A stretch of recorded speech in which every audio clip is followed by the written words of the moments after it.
guys, and welcome back to my channel. Hi guys, and welcome back to my channel. My name is Vuvu and this is Vuvu Reads. If you are new on here, please consider pressing that red subscribe button down below. But if you're a returning, a member of the fam bam, welcome back fam, and thank you for joining me once again. So in today's video, I'm just sharing with you my latest book haul. So if you're curious about the books that I've recently received, bought, etc., do stay tuned for that. It is not a big one this time around, so we should get through this very quickly, so do stay tuned for that. So Vuvu_reads is an amazing book reviewer, also YouTuber. She reviews books on YouTube, and if I'm not mistaken, she also has a blog as well. So please, if for your connection with literature, get in touch with or follow at VUVUVENA_reads. She is based in South Africa, and I think it is also extremely important to follow literary content creators who are based outside of the West and in continental Africa, because they do a really good job of bridging the gap.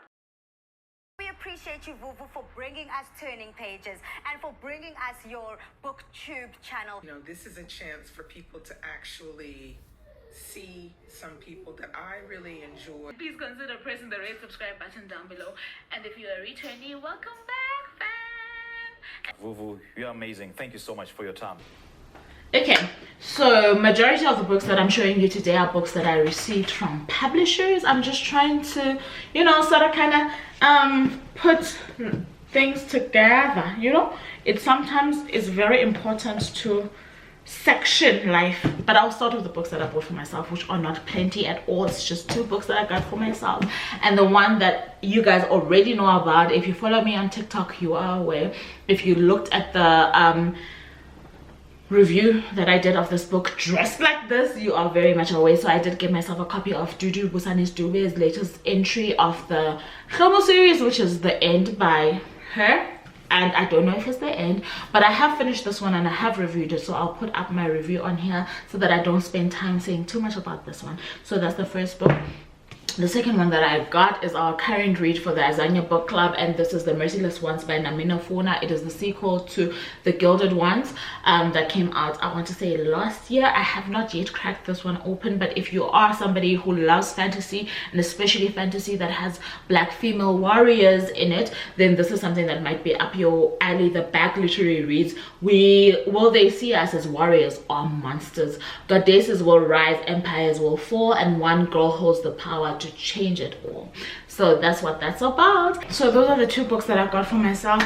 So the rest of the books that I'm about to show you guys, because there are publisher copies that were gifted to me, I'm definitely gonna read you guys the back of those books so that you guys can also get a sense of what they're about. But allow me to catch my breath first, okay?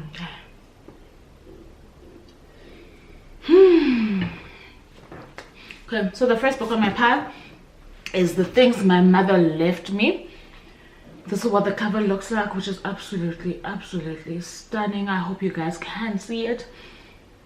This one is by Mlilo Mbondo. Bulani Mlilo Mbondo. Okay, that is a very interesting name. In my language, Mlilo means fire, so absolutely love the name. This one was gifted to me by Blackbird Books, which is a South African book publisher, black female owned book publisher.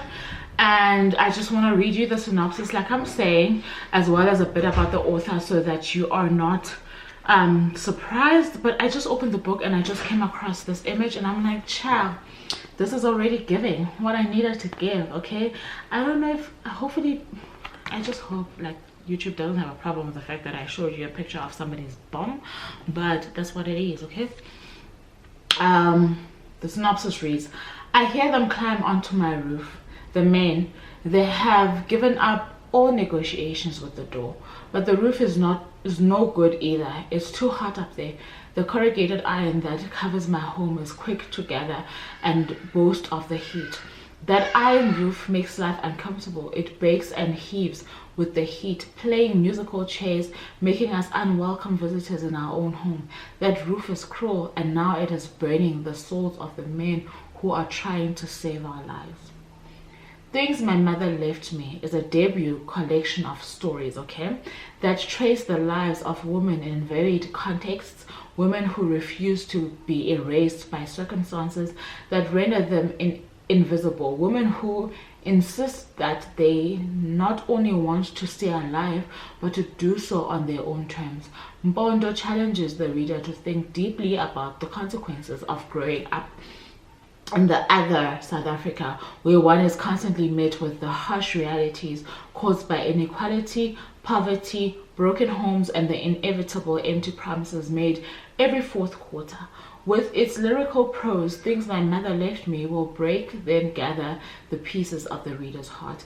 A reminder that a mother's prayers do not go unheard, nor her tears unseen. And this is what Bolani Mlilo Mpondo looks like. Okay, it doesn't look like it cared to show you guys. And yeah, the guys, Mlilo Mpondo is a 34-year-old born-again Christian and mother of 3 little girls. Mpondo's writing expresses a commitment to telling the stories of women who the world considers vulnerable and without agency, in a means to redefine the limited Eurocentric understandings of self-determination, while displaying an urgent need to dismantle and reconstruct perceptions of African women. Through her use of metaphor, she has a natural and effortless ability to describe a distinctly feminine energy in all its beauty, rage, resilience, or despondency toward life has served. Mpondo aims to give women with her shared heritage a platform to chant and come undone without shame. With a career spanning a decade, Mpondo has been published by and contributed to various national and international platforms such as Daily Maverick, Elle Magazine, Marie Claire, and UK Guardian. Her has culminated in a debut novel titled Things My Mother Left to Me. Okay guys, wait, I feel like I saw... Okay, this is a debut. Yes, they did say debut of... Don't know what's going on in my head. Anyway, luckily for me, soon after I received this copy, I realized that the Tandem read along, Tandem Collective, South Africa invited me to do a read along with them for this book in the month of September. So I definitely will be picking this one up with them, and we shall see what the prompts are and what the intrigue is. I am looking forward to that. This book I got was sent to me all the way from New York City by Emil Buchman. Okay, this is called The Incredible Adventures of China in Judea, right? All right, we all know that this is a reader's copy because it says not for sale. The author had been reaching out to me to ask me if I was interested in reading their story, their book, and we had been chatting for a bit and it sounded like something I'd be curious to read. However, I don't see a synopsis. I'm so sorry guys, doesn't look like there is a synopsis, but it is a collection, from what I understand, of different short stories broken up into different parts. I wish I could tell you more, but I feel like I can only tell you once I am done reading the book. But thank you, Emil, for this copy of of The Incredible Adventures of China in Judea. I look forward to opening it, especially because I can see the font is quite doable and there are images here and there. So that's the book. The next book that I got, I received from the family at Penguin, which completes my Simpiwe Gloria Ndlovu collection. If you guys don't know, Simpiwe Gloria Ndlovu is a Zimbabwean author, and she has written... Okay, let me tell you, child. I feel like I need to tell you which one was the first one. Okay, I absolutely love her covers, which is why I'm posting. So she has written The Theory of Flight, which was followed by The History of Man, And now this is the book that was recently published called The Quality of Mercy. I have started book 1, but I am definitely going to restart it because I think I started it in June, but I ended up putting it aside. It is definitely one of the picks in the Vuvu Reads book club. If you guys are curious about that, that one runs over on Facebook, and there is a link in the description about that book club, but it's very laid back. It's very chill, okay? There's really not that much pressure. I just source books that I think we could read throughout the year together. Those of you who want to chat with me about it, get to chat with me about them, kind of like a buddy reads vibe, but it's nothing is compulsory, nothing is forced, so it's an absolutely chilled group, which I absolutely enjoy. And this is part of the chosen books on that platform for this year, and we choose 6 books a year, right? So we don't do too much, but this is the latest one in the collection, and I just want to read you the synopsis and a little bit about Siphiwe Gloria Ndlovu. Helen Moffat says, the dazzling, heartbreaking, humane and heroic finale to a trilogy of extraordinary literary fiction. Okay, so now we know it's book 3 of the set. Okay, so it reads, this is indeed a story of mercy and the redemption it offers.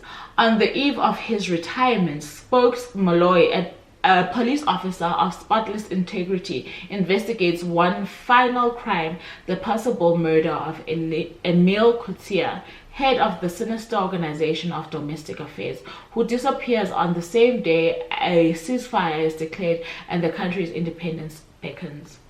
In following the tangled threads of Coetzee's life, Spokes raises and resolves conundrums that have haunted him and his country for decades under a colonial rule. In all this, he is staunchly supported by his paragon spouse, Loveness, and his unofficial adopted daughter, the unorthodox postman, Dikeledi. In her most magnificent novel yet, award-winning author Siphiwe Gloria Ndlovu showcases the history of a country transitioning from a colonial to a post-colonial state with a deft touch and a compassionate eye for poignant detail. Linked to the theory of flight and the history of man, Ndlovu's novel nevertheless stands alone in its evocation of life in the city of kings and surrounding villages. Dickensian in its scope, with the proverbial bustling cast of colleagues, both good and bad, villagers, gorillas, neighbors, ex-soldiers, suburban madams, shopkeepers, would-be politicians, and more. The Quality of Mercy proposes that ties of kinship and affiliation can never be completely broken, and that love can heal even the most grievous of wounds. About the author, I see they didn't put her lovely face on here. I'm gonna try to find the picture that I took with her. I want to say it was 2019, I'm not sure. Siphiwe Gloria Ndlovu is the author of the best-selling novel The Theory of Flight, winner of the 2019 Sunday Times Fiction Prize, and currently a school set work. Okay, and it's followed up The History of Man, a winner of Yale University's 2022 Wyndham Campbell Prize. She is a writer, filmmaker, and academic who holds a PhD from Stanford University, as well as a master's degree in African Studies and Film from Ohio University. Yes, a girl!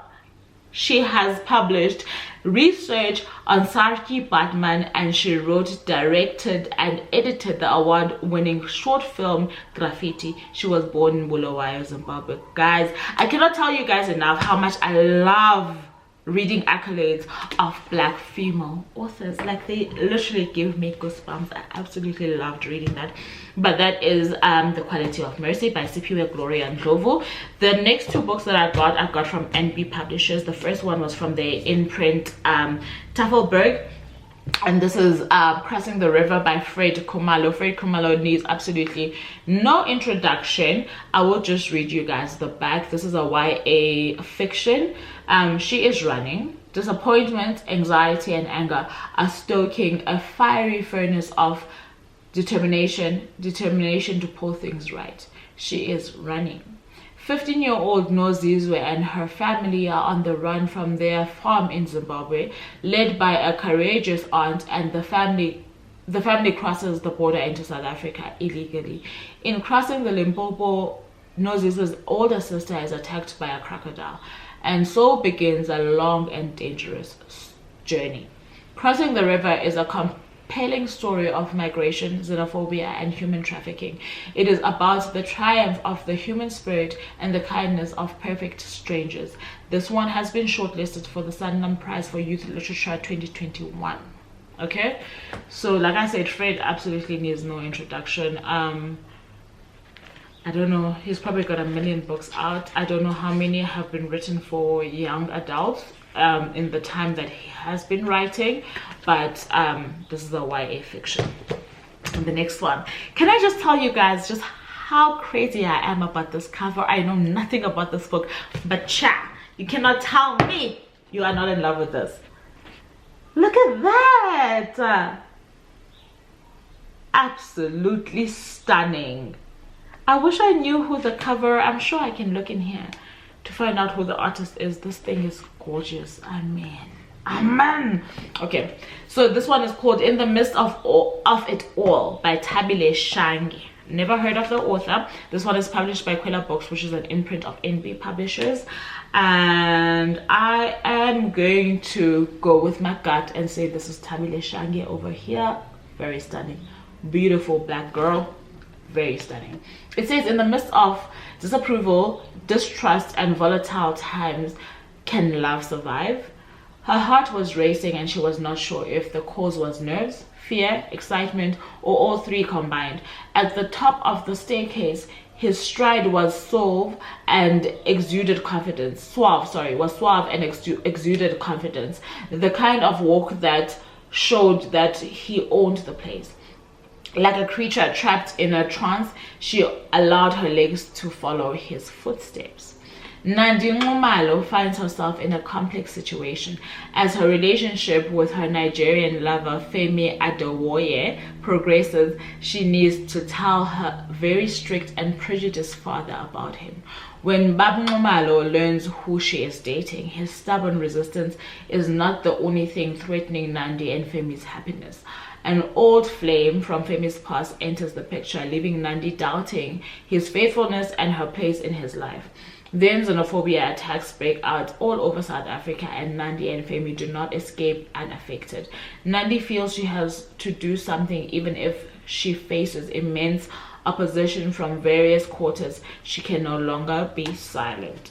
I absolutely love the idea of a black love story coming out of South Africa that incorporates that engagement with foreign nationals in the country. I think that this is an overdue kind of story in the stories that are being told, but like I'm saying, I think my craze is for the black love story with a South African element to it, right? I hear already in here that there's gonna be a little bit of politics, but I really do hope that the romance sticks through harder than the politics. Says here about the author, so I was right, this is the author. Thabile Shange was born and raised in Durban, South Africa. She is a qualified journalist who studied at the Durban University of Technology. In 2018, she published her first short story titled The Morning After. In the Midst of It All is her debut novel. Oh, this is precious. Can we just look at this cover one more time? I mean, child, let's find out if they told us who we can credit this beautiful thing to. Cover design by Lungile Mtambo. Ow, what a beautiful thing you have done. Look at this. Nah, fam, give Lungile his or her props, because that name could belong to a male or female. But let me not drag this any further. Thank you so very much for joining me and for choosing me, and I truly do appreciate you guys for all the love you've been expressing to me, especially this year. I am completely overwhelmed by all the support and all the love, and I truly do appreciate you guys for coming back, watching yours truly, and for clicking that red subscribe button. I'm gonna ask you once again to do that. click that red subscribe button down below and the bell next to it. I never urge you guys to click the bell, but do click the bell so that you can be part of the notification gang. You can find out every single time that I post a video, and you could be the first ones to view it. Don't forget to like, share, and comment as well. And until next time, I truly do love you guys for choosing me over and over again. Bye now.